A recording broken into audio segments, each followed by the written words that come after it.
Kina na isole moyo. Wakwete kale. Wakatibu kakichimbe. Ngasikusha kwanza. Nani kitani ndiye nyiru kitokani? Kahage. Kitokani bwana basi.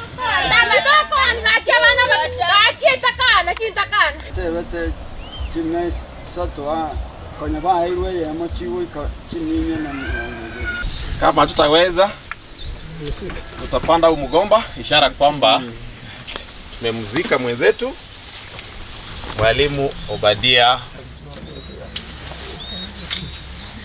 Pumzika kwa amani.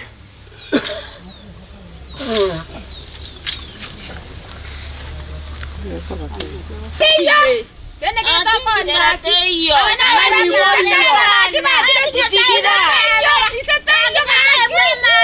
Obadia huyu ni mtoto wangu.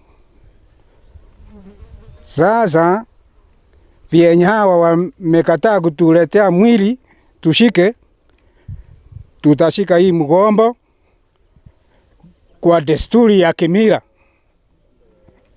Hiyo sasa tutashika kama ni kuonyesha tumeshika Obadia. Hawa wakae na hiyo mwili wao, waone kile watafanyia. Kama hawatamlete kesho, hiyo ndio desturi na kimila yetu.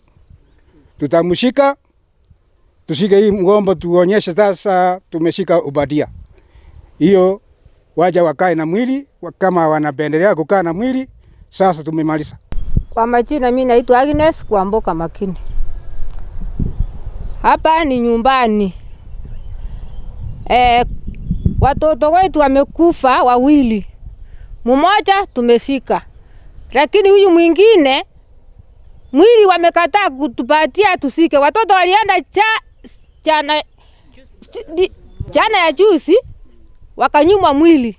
Wakarudi bila mwili. Tumekaa hapa nyumbani mpaka tumechoka. Sasa hao watoto hawana baba, hawana mama. Sisi ni majirani. Hapa ni motonyo ni. Hatuna nyuma, hatuna mbele. Sasa tunaangalia tu Mungu, watu wa Kenya watusaidie hiyo mwili itoke huko ikuje nyumbani tafadhali. Hatuna uwezo hata.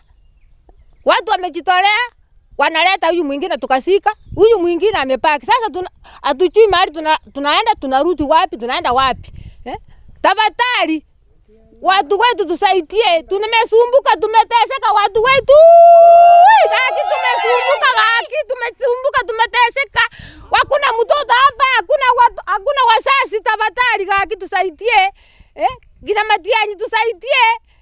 Kina Arati Machavu tusaidie, nyinyi nyote kaki. Watu wa Kenya kaki tusaidie. We had planned for today. And as a family, once we had done the consultation, we are asking for people to get us some more resources.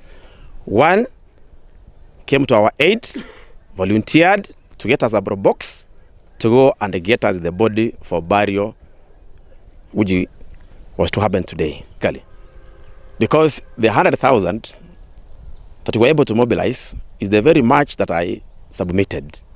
And from here, the brother and those who travel to Nakuru,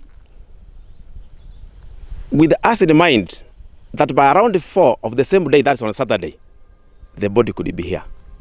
I want to say that we are very sorry that when they reached Nakuru, PNN in particular, to receive the body, the management kind of shortchanged us, said now that it is now past the time, we have closed, there's no more functions which are taking place.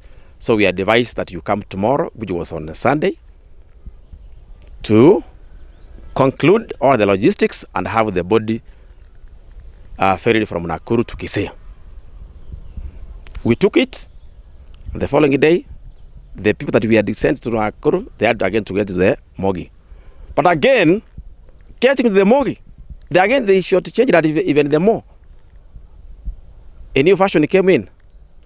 That now that we have waived, we have given us our 100,000 that you were able to get to the management. Why didn't you get the hearse from this management, get the coffin from this management, and also the dressing from this management?